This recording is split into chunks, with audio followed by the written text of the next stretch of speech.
Despacito, quiero desnudarte besos despacito. Firmo las paredes de tu laberinto y hacer de tu cuerpo como un manuscrito. Quiero ver bailar tu pelo, quiero ser tu ritmo. Que enseñes a mi boca tus lugares favoritos. Spoštovane gospe in gospodje, lepo pozdravljeni. Danes sem pripravila eno čisto preprosto predavanje o preprostih stvarih. Rastline so že tisočletja vir naših zdravil in vemo, da je najboljše zdravilo polnovredna in naravna hrana. In kaj je bolj preprostega v naravi, kot so trave? Trave predstavljajo najbolj osnovno obliko vegetacije na planetu, kot oskolistne rastline z votlim steblom, neopaznimi cvetovi, katerih sadež je zrno. Seveda od najbolj preprostih, po katerih hodimo, pa vse tja do bambusa in sladkornega trsa, vse to so trave. In najbolj razvite civilizacije so živele prav na območjih z najbolj travnatimi površinami. Pokrivajo kar 1/3 zemeljske kopne površine. In človek kot pametno bitje je opazoval naravo in trave in je odkril, da so zanj najbolj pomembne tiste iz rodu triticum, torej pšenica, ječmen, rž, oves. Tako so se prvi s pšenico ukvarjali prav v Mezopotamiji, v zibelki naše civilizacije. In trave so tako skupaj s človeštvom potovale iz pradavnih časov v sodobni svet, velikokrat zgolj kot dobra krma za živino. Vemo pa, da so žitarice koncentriran vir ogljikovih hidratov, vitaminov, mineralov, vlaknin in beljakovin. Ali ste kdaj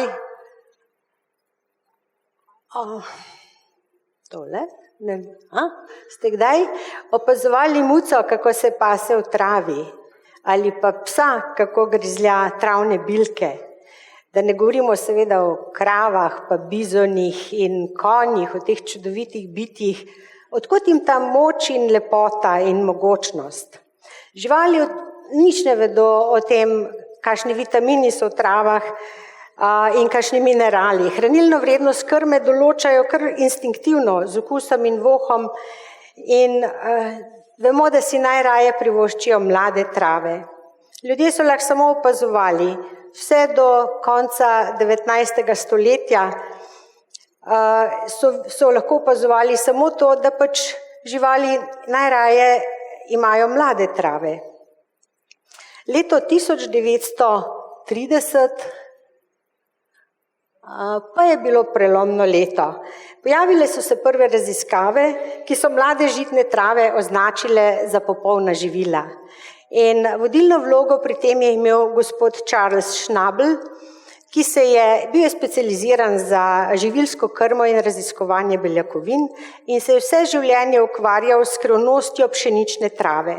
Zgodba pravi, da je dobil tako kakšnih 100 kokoši, zdaj bom povedala en insert iz njegovega življenja, ki jim je skušal povrniti zdravje, odpisane kokoši, bolne, in je naredil poskus, da jih je hranil z mlado travo.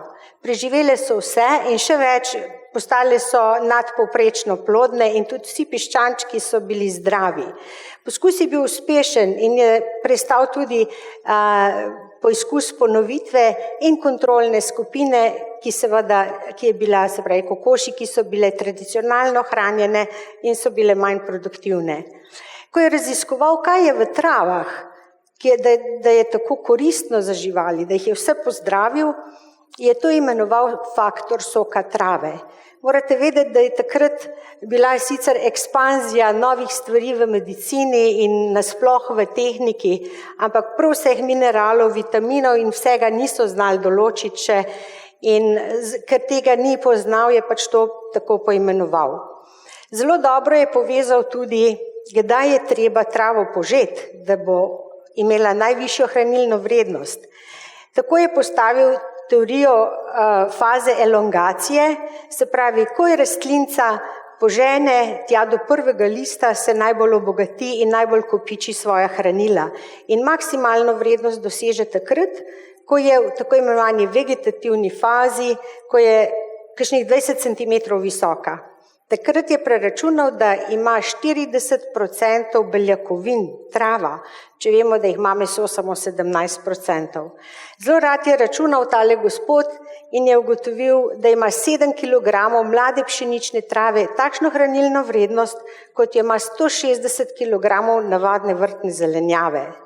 Bil ni le znanstvenik, bil je tudi podjetnik, ker je hotel v tistem obdobju recesije v Ameriki izboljšati prehranski status ljudi in pregnati podhranjenost po svetu, je seveda pognal proizvodnjo žitnih trav in jih je v 40 letih prejšnjega stoletja lansiral kot prvo prehransko dopolnilo v Ameriko. Torej, namenjeno temu, da izboljša prehrano ljudem, jo obogati, da izboljša krvno sliko in da ukrepi imunski sistem. Njegov izraz je tudi organsko kmetovanje, ker je vedel, da vse začne v zemlji. In to je bil izraz, ki ga v bistvu takrat sploh še niso uporabljali. Lahko rečemo, da je bil vizionar. Po drugi svetovni vojni, v 50 letih 19. stoletja, je seveda prišlo do buma novih tehnologij. V Ameriki se je takrat na široko uporabljal DDT in strupil zemljo in z dioksini so onesnaževali vodo, vendar je pa proizvodnja hrane res napredovala. Postalo je moderno vse, kar je naredil človek, kar pa narava, je stopilo pa v ozadje. Torej, ves razvoj pa je šel na račun čistoče zemlje, vode, zraka in seveda zdravja ljudi. Kot odgovor na to brezobzirno izkoriščanje narave in pojav sodobnih civilizacijskih bolezni, ki so takrat začele, je delovala holistična zdravilka Anne Wigmore. Ona je zagovarjala prehrano, uživanje surove hrane, predvsem žitne, se pravi pšenične trave in njene sestre, kot jo je imenovala ječmenove trave, in uživanje njihovega soka. Zagovarjala je tezo, da naj si človek sam pridela hrano in naj bo sam svoj zdravnik. Postavila je temelje filozofiji žive hrane. Ta govori o tem, da je rastlina edina, ki lahko neposredno absorbira sončno svetlobo in to energijo dobesedno materializira v lastno hrano in kisik kot stranski proizvod, se pravi, imamo od rastlin dvojno korist. Človek pa lahko sončno energijo použije samo posredno preko rastlin. In prehranjevati bi se morali viru, ki je bližje tej energiji, ker ta prehrana dviguje naše vibracije. Mi delamo pa ravno obratno. Jemo mrtvo hrano, predelano, zmrzjeno, otaljeno, z mikrovalovko segreto. Torej, kaj je sploh še v njej? Telo se s tako hrano bojuje, mi pa se slabo počutimo. Če pa jemo živo hrano, pravi Anne Wigmore, se vibracije telesa dvigujejo, rastemo tudi na duhovni ravni. Ali je zato pšenična trava duhovna hrana?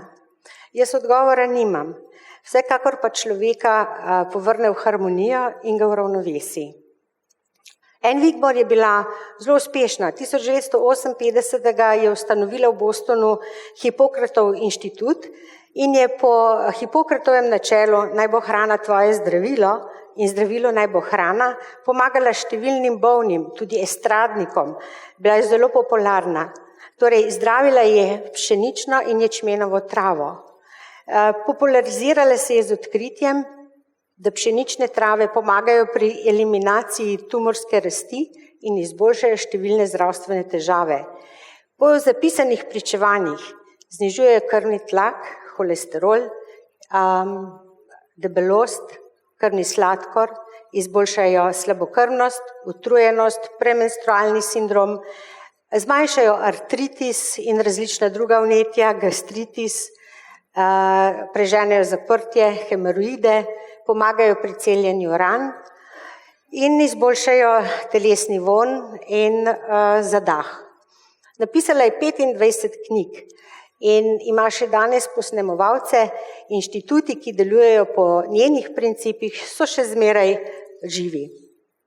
Medtem ko je Anne Wigmore torej delovala na individualni ravni in je želela prepričati ljudi, da so sami svoji zdravniki in da sami gojijo svojo hrano, je na drugem koncu sveta zelo uspešen japonski znanstvenik Yoshihide Hagiwara, bil je farmacevt in zdravnik, preučeval ječmenovo travo. Bil je živa legenda z področja prehranjevanja žitnimi travami. V 70. letih 20. stoletja je številnimi raziskavami znanstveno potrdil, da je ječmenova trava polnovredno organsko živilo. In s konceptom nazaj k naravi je želel uživanje teh dobrobiti prinesti širokim množicam. On si je zamislil, da bi lahko te trave uživali tako kot instant kavo, malo prahu in vode zmešati in popiti, in je razvil metodo sušenja, ki vsebnosti hranil v travicah ne spremeni, ampak jih ohranja na daljši rok. Ali v obliki prahu, ali v obliki tabletke. In je tudi patentiral zelišča v prahu in proizvodne obrate postavil ob polja. To pa nam je že malo znano, se mi zdi. Namreč v začetku 80. let je ustanovil svoje podjetje tudi v Kaliforniji. In forever tam ni bil več daleč. Ups. No, zdaj pa smo zašli. Tukaj. Torej, tem nespornim dejstvom o zdravilnih učinkih pšenične in ječmenove trave je prisluhnil tudi forever. In vso dobrobit pšenične, ječmenove trave, lucerne, je forever združil v obliki zelene tabletke in jih obogatil s kajenskim poprom. In tako poenostavil in približal to, kar sicer zahteva veliko truda, časa in pasti gojenja domačih zelenil. Zakaj sem si izbrala predavanje o tem preparatu Fields of Greens? Zato, ker sem nekako imela občutek, da je nekoliko podcenjen. Pa naj vas vprašam, kdo od vas uživa Fields of Greens? Mogoče dvignete roke. Vas je neki. Ali ga mogoče kdo redno jemlje za odpravljanje svojih težav? Jaz sem imela v svojem delu občutek, da nekako je Fields of Greens odmaknjen od potreb ljudi. Namreč, zakaj ga lahko uporabljate? Si želite izboljšati prebavo? Ste zaprti, imate hemoroide? Si želite urediti presnovo? Znižati krvni sladkor, holesterol, pritisk, mogoče težo? Znižati nevarnost srčno-žilnih obolenj? Ali si želite regenerirati kri, celice, se pomladiti, odmakniti starost? Fields of Greens so drobne zelene tabletke, multivitaminske, multimineralne, vse v enem. In so pomembne za vašo visoko zmogljivost, zdravo prebavo in imunski sistem. Dodajte jih svojemu jedilniku 2 do 3 na dan, obogatili boste svoj obrok, telo pa vam bo hvaležno vrnilo z dobrim počutjem. Samo na hitro bom preletela, ne vem koliko mi še čas dopušča, torej posamezne sestavine. O žitnih travah, torej ječmenovi in pšenični sem že nekaj povedala, to so s klorofilom bogata živila, vsebuje 2% klorofila, vsebuje več kot 30-krat več B vitamina in 11-krat več kalcija kot kravje mleko, je bogata železom in ostalimi vitamini. Torej, kot koncentrirana polna živila omogočajo revitalizacijo, dvignejo vaš nivo energije, obnavljanje, regeneracijo. Alkalije, ki se nahajajo v živilu, nevtralizirajo hrano, ki zakisa telo, nevtralizira kisline v telesu in uravnava pH. Delujejo kot detergent, čistijo jetra, čistijo prebavila in ojačajo imunski sistem.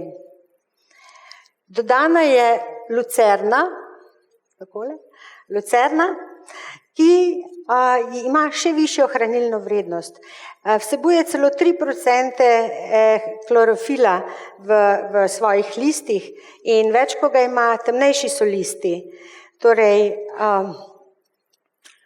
to so odkrili že stari Arabci. Lucerna izvira namreč iz arabskega sveta, z področja Irana.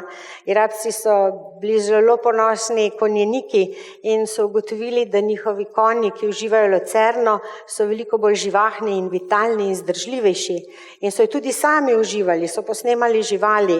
Njihova zdržljivost in moč se je pojačala, zato so imenovali alfa, torej oče vseh bogov v prevodu. Ta nomenklatura se seveda bolj drži ameriškega jezikovnega področja, medtem ko v Evropi pa govorimo o lucerni in dejansko nekoliko spominja na deteljo. Ima torej visoko hranilno vrednost, tako klorofila kot mineralov. Lucerna namreč požene zelo globoke korenine, tja do 4 metre, zato je tudi bogata z kalcijem, fosforjem, s proteini in karotenoidi. Torej, poveča odpornost, zmanjšuje vnetja, zelo veliko se uporablja tudi v alternativi za izboljšanje krvi. Doječe matere si lahko izboljšajo kakovost mleka in zmanjšuje tveganje za srčno-žilna obolenja. Torej, pomembna v rekonvalescenci in za vaše dobro počutje. Tem sestavinam je Forever dodal še kajenski poper, zelo pametna poteza. To je začimba tudi bogata z vitamini in z minerali, železom, kalcijem, fosforjem. Tukaj vas spomnim na naše kosti osteoporotične, kajti bilke so čvrste in z minerali nam dajejo čvrstost. Sicer pa vsebuje kapsaicin. To je en nevropeptid, ki v stiku s sluznico malo peče in pravijo, da tudi zaradi tega kontrola teže, ker ljudje manj pojedo. Sicer pa je odličen kajenski poper za tale čas, ko je mraz in prehlad, namreč naravni ogrevalni agensi v popru ogrejejo telo, dvignejo telesno temperaturo, dvignejo metabolizem, presnovo, porabo kalorij, je kot en booster za imunski sistem in odličen pojača cirkulacijo in pomaga hraniti strukture v žilnih stenah. Torej, ščiti tudi pred aterosklerozo, ker je kot lovilec prostih radikalov. Zakaj pa je bilo znanstvenikom toliko do tega, da so travam posvetili svoje življenje, mi bi pa to travo naj uživali? Seveda so se zavedali učinkovin in njenih ugodnih učinkov na naše zdravje. Mlade žitne trave so namreč več kot samo to in zgolj seštevek njihovih posameznih delov. Gre za sinergijo sestavin, ki krepi bioaktivno delovanje hranil, omogoča lažjo absorpcijo, hkrati pa takšna živila učinkujejo na telo tudi, če jih uživamo v manjših količinah. In ker pri vsakem v bistvu diapozitivu, ki sem ga zavrtela, omenim klorofil in ko govorimo o zdravilnih močeh trave, ta klorofil omenjamo, naj mu posvetim en diapozitiv. To je zeleno barvilo, ki se nahaja v celicah, je kot koncentrirana moč sonca, ki jo rastlina takoj shrani v obliki visokoenergetskih molekul. Za rastline je klorofil to, kar je za človeka kri. Po molekularni strukturi je neverjetno podoben, vidite, sta si neverjetno podobni formuli, razlika je v vsebnosti železa in magnezija v sredini in zato lahko z klorofilom aktivno okrepimo lastno kri, deluje kot booster, poveča število eritrocitov in izboljša slabokrvnost. Človek je tako zdrav, kot je zdrava njegova kri, pravijo. Saj veste, vedno, ko zbolimo, najprej pogledamo kri. In bolj, ko je kri zdrava, v bistvu, bolj, ko jo pomlajujemo, bolj upočasnimo procese staranja. Telo absorbira klorofil direktno skozi sluznico, je kot aktivno, se prenese in sprošča visoko aktiven kisik, ki uniči anaerobne bakterije, zato so tudi vonjave na stranišču lepše.